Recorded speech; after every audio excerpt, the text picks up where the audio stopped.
కర్ణాటకలో ట్రాఫిక్ పోలీసుల నిర్లక్ష్యం వల్ల ఒక చిన్న పాప నిండు ప్రాణం బలైపోయింది.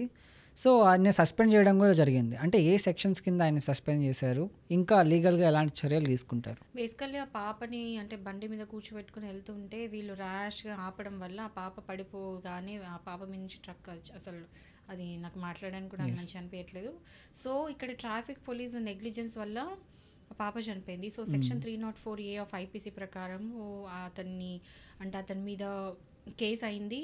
అండ్ దాని తగ్గట్టు సస్పెండ్ అయిండు. తర్వాత ఒకవేళ ఈ వీడియోస్ ఎవిడెన్స్ అంతా వేసిన తర్వాత మొత్తం ప్రూవ్ అయిన తర్వాత అతనికి పడాల్సిన శిక్ష అతను పడుతుంది. హ్మ్. సో ఇక్కడ నెగ్లిజెన్స్ ఆఫ్ ట్రాఫిక్ పోలీస్ ఉంది. ఒకవేళ ఎవరికైనా ఇలాంటిది అయితే ఏంటంటే ఇట్లాంటి ఇన్సిడెంట్ కనుక అయితే అంటే ఏదైనా సరే నాట్ జస్ట్ అంటే ఇక పాపలాగా కాకుండా నెగ్లిజెన్స్గా మీరు హ్మ్. ర్యాష్గా వెళ్తుంటే సడన్గా ఆపేయడాలు అలాంటివి చేసి దానివల్ల మీకు డ్యామేజ్ ఏమైనా అయితే ఫిజికల్లీ అది ఎనీవే హ్మ్. అయితే కనుక మీరు ఇమీడియట్గా మీరు సూపరింటెండెంట్ ఆఫ్ పోలీస్కి కంప్లైంట్ పెట్టొచ్చు. అంటే హైయర్ అథారిటీస్కి ఎవిడెన్స్ అనేది తయారు చేసుకొని కంప్లైంట్ పెట్టొచ్చు.